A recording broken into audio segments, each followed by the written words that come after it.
तो शेष कर्म देवम कहा गया है कि भगवान के प्रसन्न होने पर सब कुछ प्राप्त हो जाता है। परमात्मा जिसके ऊपर प्रसन्न हो जाए, संसार में ऐसी कोई वस्तु नहीं है जो हमें ना मिल पाए।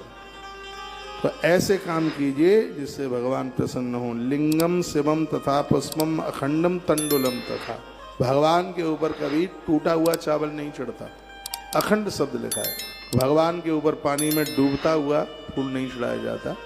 तो ऐसा नहीं बर्फ की सिल्ली के ऊपर रखा और उसमें पानी टपक रहा है, नहीं, फूल गीला नहीं हुआ, सूखा नहीं हुआ, पानी नहीं टपक रहा हो। लिंगम शिवम तथा पुष्पम अखंडम तंडुलम तथा चरितम चंद नैव जलधाराम तथा पुनः।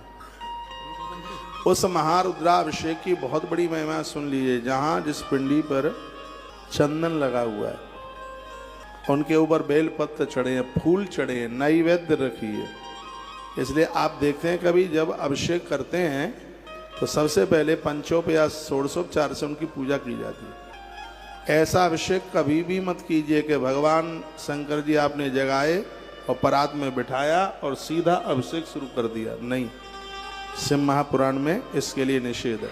क्या करना है, भगवान को बिठाइए, पहले आवाहन कीजिए उनका, चावल एक एक करके छोड़िएगा, फिर उनको स्नान कराइए, फिर उनको आसन दीजिए, रोली चंदन लगाइए, कलावा बांधिए उन्हें, उनके ऊपर फूल चढ़ाइए, उसके तत्पश्चात बेल पत्रियाँ चढ़ाइए, नैवेद्य भोग लगाइए और उसके तत्पश्चात प्रणाम कीजिए।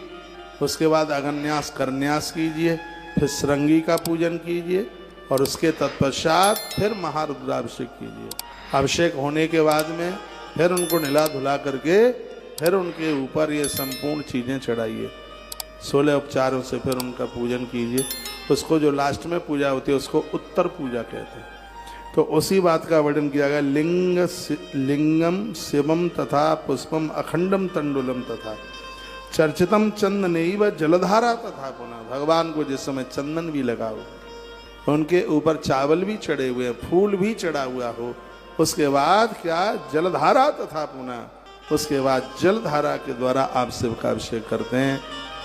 उसकी बड़ी महिमा। घर में कलह है, झगड़ा है, बाप बेटे का झगड़ा है, बहू सास का झगड़ा है, तो बड़ा अच्छा वर्णन किया है।